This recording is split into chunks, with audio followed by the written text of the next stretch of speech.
آج کی اس ویڈیو میں ہم آدم علیہ السلام کا قصہ کنٹینیو کریں گے۔ پچھلے ایپیسوڈ میں ہم نے یہ بتایا تھا کہ قابیل نے حابیل کا قتل کر دیا تھا، تو بات وہاں تک کیسے پہنچی آئیے جانتے ہیں۔ آدم علیہ السلام اور حوا علیہ السلام کے پہلے 2 بچے جڑواں بچے تھے۔ اس میں سے بھائی کا نام قابیل تھا اور اس کی بہن تھی۔ اس کے بعد حوا علیہ السلام کو 2 اور بچے ہوئے جو جڑواں تھے، اس میں سے ایک حابیل تھا اور اس کی بہن۔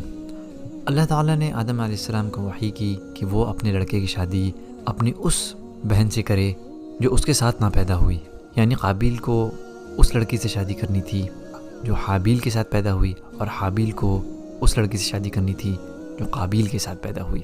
ظاہر سی بات ہے اس وقت دنیا میں تو کوئی تھا نہیں، تو انسانوں کی تعداد بڑھانے کے لیے یہی ایک طریقہ تھا۔ حابیل کے ساتھ کی جو جڑواں بہن تھی وہ زیادہ خوبصورت نہیں تھی بمقابلے قابیل کے ساتھ جو جڑواں بہن ہوئی۔ اب حابیل کو قابیل کی بہن سے شادی کرنی تھی جو خوبصورت تھی، اور قابیل کو حابیل کی بہن سے شادی کرنی تھی جو اتنی خوبصورت نہیں تھی۔ آپس میں سب بھائی بہن ضرور تھے، لیکن یہاں کہنے کا مراد ہے کہ وہ ایک دوسرے اپوزٹ سیٹ سے شادی کرنے والے تھے۔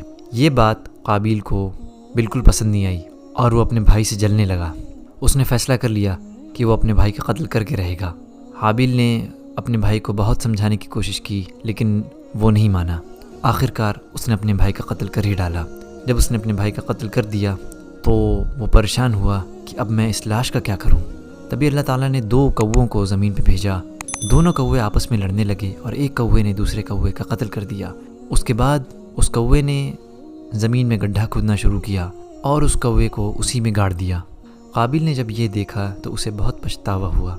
اس نے کہا کہ میں تو یہ بھی نہیں کر سکا جو اس کوے نے کیا، میں اپنے بھائی کی لاش کو بھی چھپا نہ سکا۔ اس کے بعد سے قابیل نے اپنے بھائی کو دفن کیا۔ یہ اس دنیا کا پہلا بیوریل تھا۔ قابیل کا یہ گناہ بہت بڑا تھا، اسی لیے دنیا میں جتنے بھی قتل ہوئے اس کے بعد سے بے قصور لوگوں کے، قاتلوں کا جو گناہ ہے وہ قابیل کے سر پہ بھی جائے گا، اس لیے کہ جو بھی کوئی برائی کا کام شروع کرتا ہے اور اس کے بعد آنے والے لوگ اس برائی کو فالو کرتے ہیں تو اس کا گناہ کرنے والے کے ساتھ ساتھ اس کے سر پہ بھی جاتا ہے جس نے اس برائی کو شروع کیا۔ آدم علیہ السلام کو بہت غم ہوا اس بات کا، کیونکہ ان کے دونوں بیٹے چلے گئے، ایک تو مر گیا اور دوسرے کو شیطان نے مار دیا، یعنی وہ زندہ تو تھا لیکن ایک طریقے سے مر ہی چکا تھا۔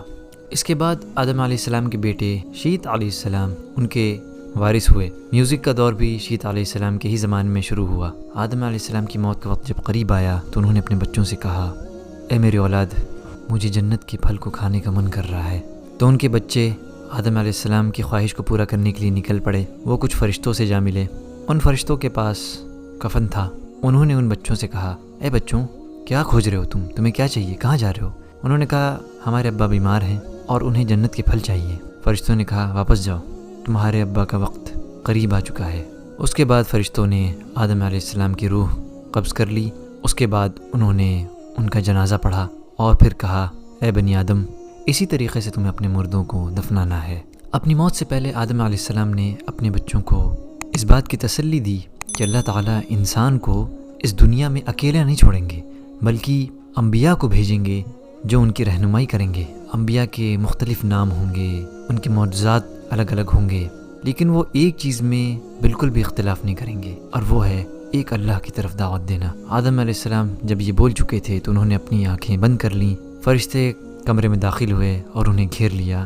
جب آدم علیہ السلام نے ملک الموت کو دیکھا تو ان کا دل سکون سے مسکرایا۔ آج کا یہ ایپیسوڈ یہیں پر ختم ہوتا ہے۔ انشاءاللہ اگلے ایپیسوڈ میں ہم حضرت نوح علیہ السلام کے قصے کے ساتھ واپس لوٹیں گے۔ تب تک کے لیے اجازت چاہتے ہیں۔ السلام علیکم ورحمۃ اللہ وبرکاتہ۔